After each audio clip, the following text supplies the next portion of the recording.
Aussie ടോക്കീസിലെ Diya കൃഷ്ണയുടെ video നിങ്ങൾ എല്ലാവരും കണ്ടു കാണുമായിരിക്കാം. ഏകദേശം 3 മില്യൺ ആൾക്കാരാണ് ആ ഒരു വീഡിയോ കണ്ടിരിക്കുന്നത്. യൂട്യൂബിൽ ട്രെൻഡിങ് നമ്പർ 1 ആയിട്ട് പൊയ്ക്കൊണ്ടിരിക്കുകയാണ്. അങ്ങനെ എന്തായാലും ദിയ കൃഷ്ണ ഒടുവിൽ പ്രസവിച്ചിരിക്കുകയാണ്. ഒരു ആൺകുഞ്ഞിനാണ് ജന്മം കൊടുത്തിരിക്കുന്നത്. ദിയ കൃഷ്ണയുടെ ഈ ഒരു ഡെലിവറി വീഡിയോ പുറത്ത് വന്നതിന് ശേഷം ഇതിനെ വിമർശിച്ചുകൊണ്ടും കുറച്ച് ആൾക്കാർ രംഗത്ത് വന്നിട്ടുണ്ടായിരുന്നു. അതായത് കമന്റിലൂടെയാണ് ഈ കുറച്ച് ആൾക്കാരൊക്കെ രംഗത്ത് വരുന്നത്. കാര്യം നിങ്ങളുടെ പേഴ്സണൽ കാര്യങ്ങൾ എന്തിന് നിങ്ങൾ പബ്ലിക്കിൽ കാണിക്കുന്നു, ഇത് ശരിയല്ല, ഈ കാണിച്ചത് വൃത്തികേടാണ്, അങ്ങനെയൊക്കെ തരത്തിലുള്ള കുറച്ച് കമന്റ്സ് ഒക്കെ ഞാൻ കാണാനായിട്ട് ഇടയായിട്ടുണ്ടായിരുന്നു. ശരിക്കും പറഞ്ഞു കഴിഞ്ഞാൽ ഒരു ബോധവും വിവരവും ഇല്ലാത്തവന്മാരാണ് ഇങ്ങനെ വന്നിരുന്നത് കമന്റ് ഇടുന്നത്. കാര്യം എന്ന് പറഞ്ഞാൽ നിങ്ങളൊന്ന് ആലോചിക്കണം, ആ ദിയ കൃഷ്ണനെ സംബന്ധിച്ച് പുള്ളിക്കാരത്തിയുടെ ലൈഫിലെ ഏറ്റവും വലിയൊരു ഇമ്പോർട്ടൻറ്റ് കാര്യമാണ് ഇപ്പോൾ ആ ഒരു വീഡിയോയിലൂടെ നമ്മളെല്ലാവരും കാണിച്ചിരിക്കുന്നത്. കാര്യം ഞാൻ ഇന്നേവരെ ഇതുപോലത്തെ ഒരു ഡെലിവറി വീഡിയോ കണ്ടിട്ടില്ല. കാര്യം നമ്മൾ സിനിമയിലൊക്കെ കുറച്ച് കാര്യങ്ങളൊക്കെ കണ്ടിട്ടുള്ളതല്ലാതെ ഇതുപോലെ ലൈവായിട്ട് ഷൂട്ട് ചെയ്തൊരു വീഡിയോ ഞാൻ കണ്ടിട്ടില്ല. അത് മാത്രമല്ല, അതിനകത്ത് പ്രത്യേകിച്ച് ഒരു രീതിയിലുള്ള വൃത്തികേടും കാണിക്കുന്നില്ല. ദിയ കൃഷ്ണയുടെ മുഖത്തെ ആ ഒരു എക്സ്പ്രഷനും ആ സമയത്ത് അനുഭവിക്കുന്ന ആ ഒരു പെയിനുമാണ് ആ ഒരു വീഡിയോയ്ക്കകത്ത് കാണിച്ചിട്ടുള്ളത്. അത്ര മനോഹരമായിട്ടാണ് ആ ഒരു വീഡിയോ എടുത്തിരിക്കുന്നത്. നമ്മുടെ ഫാമിലി മെമ്പേഴ്സ് ചുറ്റിന് നിൽക്കുമ്പോൾ ഇങ്ങനെ ഒരു ഡെലിവറി എന്ന് പറയണത് അത് ഭയങ്കര ഒരു ഭാഗ്യമല്ലേ. ദിയ കൃഷ്ണനെ സംബന്ധിച്ച് അത് വലിയൊരു ഭാഗ്യമാണ്. കാര്യം അവരുടെ ഫാമിലി മെമ്പേഴ്സ് എല്ലാവരും ഉണ്ട്. അപ്പോൾ ആ ഒരു സമയത്ത് ആ കൊച്ചിന് ജന്മം കൊടുക്കുക എന്നൊക്കെ പറയുമ്പോൾ അത് വലിയ കാര്യമാണത്. അതിൽ കൂടുതൽ എനിക്ക് വേറെ ഒന്നും പറയാനില്ല. ബോധം വിവരമുള്ളവർക്ക് ഞാൻ ഈ പറയണത് മനസ്സിലാക്കാൻ പറ്റും. എന്തായാലും ആദ്യം നമുക്ക് ദിയ കൃഷ്ണയുടെ വീഡിയോ ഒന്ന് കാണാം.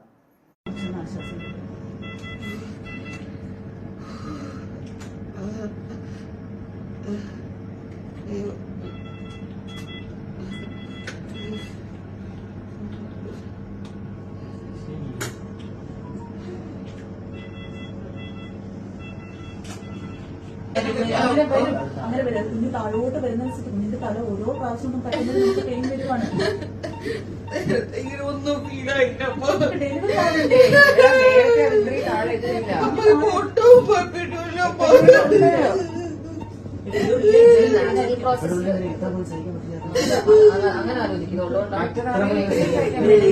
ശ്വാസം എടുക്കാനുള്ള സമയം കിട്ടുന്നില്ല. അതിൽ നമ്മൾ ടൈം ആയി പോകും.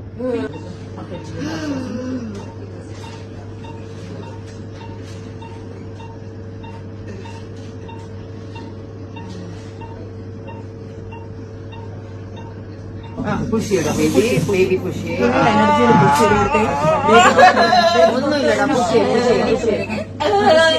ശരിക്കും പറഞ്ഞു കഴിഞ്ഞാൽ ഈ പെണ്ണുങ്ങളെയൊക്കെ സമ്മതിക്കണം ഇല്ലേ. നമ്മുടെയൊക്കെ അമ്മമാരെ ഉൾപ്പെടെ ഈ ലോകത്തുള്ള എല്ലാ സ്ത്രീകളെയും നമ്മൾ ബഹുമാനിക്കേണ്ട ഒരു കാര്യമാണ്. എന്തുമാത്രം പെയിൻ അനുഭവിച്ചിട്ടായിരിക്കും അവരൊരു കുട്ടിക്ക് ജന്മം കൊടുക്കുന്നത്. പക്ഷേ നമ്മുടെ ഈ നാട്ടിൽ ഇപ്പം നടന്നുകൊണ്ടിരിക്കുന്ന കുറച്ച് കാര്യങ്ങളൊക്കെ എടുത്ത് നോക്കുമ്പോൾ ഈ ഒരു പെയിനിൻ്റെ വില പോലും മനസ്സിലാക്കാതെയാണ് മാതാപിതാക്കളുടെ അടുത്ത് ഓരോ മക്കളും ഓരോ ക്രൂരതകൾ കാണിക്കുന്നത്. ശരിക്കും പറഞ്ഞാൽ ഈ ഒരു വീഡിയോക്കകത്തൊക്കെ എന്ത് തെറ്റാണ് ഇരിക്കുന്നത് മനസ്സിലാകുന്നില്ല. കാര്യം ഇത് കാണുമ്പോഴാണ് നമുക്ക് എന്ത് പെയിൻ അനുഭവിച്ചിട്ടുണ്ട് എന്ന് മനസ്സിലാകുന്നത് അല്ലേ. ശരിക്കും എന്തിനാണ് ഇതിനൊക്കെ വന്നിരുന്ന് അനാവശ്യമായിട്ട് ഓരോ ആൾക്കാർ ഇങ്ങനെ കുത്തിത്തിരിപ്പുണ്ടാക്കുന്നത്, മീൻസ് കമൻറ്റിലൂടെ വന്നിരുന്ന് ഇങ്ങനെ തെറി വിളിക്കുന്നത്.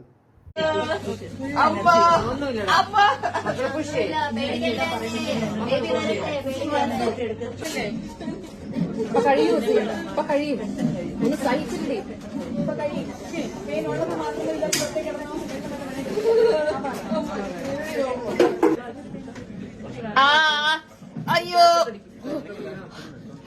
ഡോക്ടറുണ്ടോ? പറ്റുന്നില്ല അമ്മ. ശ്വാസം നീട്ടി വെച്ചെടുത്ത് ദിയ. ഗുഡ്. അതുപോലെ ചെയ്തേ.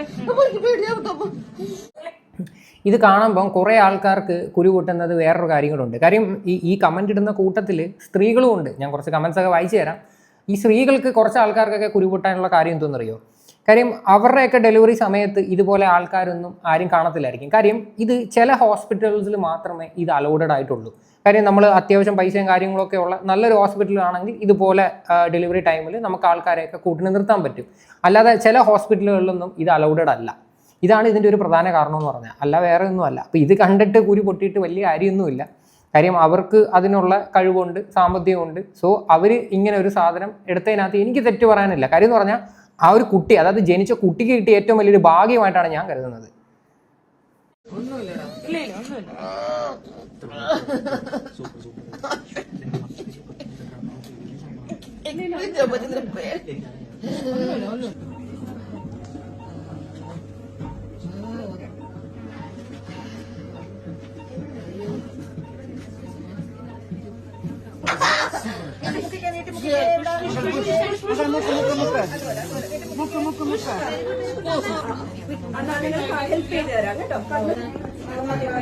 എനിക്ക് അങ്ങോട്ടൊരു എനിക്ക് പുഷ് ചെയ്യാൻ പറ്റുന്നില്ല അവിടെ കൺട്രോൾ ഇല്ലാത്ത പോലെ മകൾ പുഷ് കാലായിരിക്കുന്ന അല്ല കാലെനിക്ക് ഫീൽ ചെയ്യുന്നില്ല ഇല്ലാത്ത പോലെ അപ്പൊ എന്ത് പെയിൻ അനുഭവിക്കുന്നില്ലേ? നമുക്ക് തന്നെ കണ്ടുകൊണ്ടിരിക്കാനായിട്ട് പറ്റുന്നില്ല. അപ്പോൾ ഒന്ന് ആലോചിച്ച് നോക്ക്. എന്തായാലും ഞാനിവിടെ 1-2 മഹാന്മാരുടെ കമൻസ് ഞാൻ വായിച്ചു തരാം. നാണവും മാനവും ഇല്ലാത്ത ജന്മങ്ങൾ, അല്ലാതെ എന്ത് പറയാൻ? ഓരോ കോപ്രാട്ടിത്തരങ്ങൾ രഹസ്യമാക്കേണ്ടതൊക്കെ രഹസ്യമാക്കണം, പരസ്യമാക്കേണ്ടതൊക്കെ പരസ്യം ആക്കാൻ പാടുള്ളൂ. എന്താണ് ഇവിടെ ഈ രഹസ്യമാക്കേണ്ടതൊക്കെ രഹസ്യമാക്കണം എന്നൊക്കെ? ഇവിടെ കുറച്ച് നാളുകൾക്ക് മുന്നേ മലപ്പുറത്ത് ആരെയും അറിയിക്കാതെ ഭർത്താവ് പ്രസവം എടുത്തൊരു കാര്യം നിങ്ങളെല്ലാവരും കണ്ടു കാണുമായിരിക്കും അല്ലേ? എന്നിട്ട് ഇവിടെ എന്തെല്ലാം പ്രശ്നങ്ങൾ ഉണ്ടായിട്ടുണ്ടായിരുന്നു. ആ ഒരു കുട്ടി മരിച്ചു പോയിട്ടുണ്ടായിരുന്നു. എന്നിട്ട് ആരും അറിയാതെ അവരത് ഒതുക്കി തീർക്കാനും നോക്കിയിട്ടുണ്ടായിരുന്നു. അത് ഭയങ്കര വിവാദമായ ഒരു കാര്യമായിരുന്നു അല്ലേ? അങ്ങനെയൊക്കെ ഇരിക്കുന്ന ഒരു സാഹചര്യത്തിൽ ഇവിടെ ഇത്രയും ഓപ്പണായിട്ട് എല്ലാവരുടെയും മുന്നിൽ വെച്ചിട്ട് ഇങ്ങനെ ഒരു സംഭവം ഷൂട്ട് ചെയ്യുന്നതിനകത്ത് എന്ത് തെറ്റാണ് ഇരിക്കുന്നത്? നിനക്കൊക്കെ തലയ്ക്കെന്തോ കാര്യമായിട്ടുള്ള പ്രശ്നമുണ്ട്. പോസിറ്റീവായിട്ടുള്ള കമൻറ്റും ഉണ്ട്, അതുകൂടെ വായിക്കാം. ഈ വീഡിയോ കണ്ട് പരിഹസിക്കാൻ പോകുന്നവരോട് അവർ ഈ കാഴ്ച പൊതുസമൂഹത്തിൽ കാണിച്ചു എന്ന് കരുതി സ്ത്രീകളെ കുറ്റം പറയുന്ന പല ആൾക്കാരും ഒന്ന് ഓർക്കണം. ഈ ലോകത്ത് ഒരു മനുഷ്യ ജീവന് ജന്മം നൽകാൻ അവർക്ക് മാത്രമേ കഴിയൂ. കുട്ടികളില്ലാത്ത എത്രയോ കുടുംബങ്ങൾ ഇപ്പോഴും നമ്മുടെ നാട്ടിലുണ്ട്. Respect woman. സത്യമല്ലേ? കുട്ടികളില്ലാത്ത ആൾക്കാർ ഈ ഒരു വീഡിയോ കാണുമ്പം അവർക്കൊക്കെ ഉണ്ടാകുന്ന ആ ഒരു ഫീൽ ഉണ്ടല്ലോ, അത് ഭയങ്കരമാണ്. അവർക്കൊക്കെ ഇത് പറഞ്ഞു കഴിഞ്ഞാൽ സത്യം പറഞ്ഞ് ഇതിൻ്റെ ഒരു വില മനസ്സിലാവത്തുള്ളൂ. എത്രയോ നാൾ വഴിപാടും ഇതൊക്കെ നേർന്നിട്ട് കുട്ടികൾ ജനിക്കാൻ വേണ്ടി പ്രാർത്ഥിച്ചിരിക്കുന്ന ഒരുപാട് ആൾക്കാരുണ്ട് ഇപ്പോഴും. അപ്പോൾ അവർക്കൊക്കെ ഒരുപാട് കണക്ട് ചെയ്യാൻ പറ്റും ഇങ്ങനെയുള്ള കാര്യങ്ങൾ. അപ്പോൾ ഇത്തരത്തിലൊക്കെയുള്ള ഒരു കാര്യങ്ങൾ കണ്ടു കഴിഞ്ഞാൽ നിങ്ങൾ വന്നിരുന്ന് കുറ്റം പറഞ്ഞിട്ട് ഇവിടെ ഒന്നും നേടാനില്ല. മനസ്സിലായില്ലേ? ഇത്രയും വളരെ ബ്യൂട്ടിഫുൾ ആയിട്ടുള്ള ഒരു നിമിഷമാണിത്. അതിനെയൊക്കെ സപ്പോർട്ട് ചെയ്യുക. അല്ലാതെ എന്ത് കണ്ടു കഴിഞ്ഞാലും കുറ്റം മാത്രം പറയാൻ നിന്നിട്ട് വലിയ കാര്യമില്ല. എനിക്ക് പേഴ്സണലി ദിയാകൃഷ്ണയുടെ ഫാമിലിയോടോ ഒന്നും എനിക്ക് വലിയ താല്പര്യമില്ല. ഞാൻ എൻ്റെ വീഡിയോയ്ക്കകത്ത് വന്നിരുന്ന് ഞാൻ വിമർശിച്ചിട്ടുമുണ്ട്. പക്ഷേ എനിക്ക് ദിയാകൃഷ്ണയുടെ ഈ ഒരു വീഡിയോയ്ക്കകത്ത് എനിക്ക് ഒരു തെറ്റും തോന്നുന്നില്ല. കാര്യം ഒരു സ്ത്രീകൾ അനുഭവിക്കുന്നതിൻ്റെ പെയിൻ എന്തുമാത്രം ഉണ്ടെന്ന് വളരെ വ്യക്തമായിട്ട് എടുത്ത് കാണിച്ചിട്ടുണ്ട് ഈ വീഡിയോയ്ക്കകത്ത്.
റിലാക്സ് ചെയ്ത് ബേബി ലുക്സ് ലൈക്ക്. സോ ഇതായിരുന്നു ആ ഒരു വീഡിയോ. അത്ര കിടിലമായിട്ടുള്ളൊരു വീഡിയോ കണ്ടുകൊണ്ടിരിക്കുമ്പോൾ നമുക്ക് തന്നെ കണ്ണ് നിറയുന്നുണ്ട്. കാര്യം അത്രയ്ക്ക് പെയിനും കാര്യങ്ങളൊക്കെ അനുഭവിച്ചിട്ട് ആ ഒരു കുട്ടിയെ കൈ കിട്ടുമ്പോൾ ഒരു ഫീൽ ഉണ്ടല്ലോ, അടിപൊളി തന്നെ. എന്തായാലും ഇത്രയൊക്കെയാണ് കാര്യങ്ങൾ. ഇതിനെയൊക്കെ അനാവശ്യമായിട്ട് വന്നിരുന്നിട്ട് വിമർശിക്കാതിരിക്കാൻ നോക്കുക. നല്ലത് കണ്ടു കഴിഞ്ഞാൽ നല്ലത് അക്സെപ്റ്റ് ചെയ്യുക. അല്ലാതെ ലൈഫിൽ എന്ത് കണ്ടു കഴിഞ്ഞാലും കൊള്ളില്ല എന്നുള്ളൊരു ചിന്താഗതി മാറ്റി വയ്ക്കുക. എന്തായാലും ഈ ഒരു വിഷയമായിട്ട് ബന്ധപ്പെട്ട് നിങ്ങളുടെയൊക്കെ അഭിപ്രായങ്ങൾ എന്താണെന്ന് വെച്ചാൽ നിങ്ങൾ തീർച്ചയായിട്ടും കമൻറ്റ് ചെയ്യുക.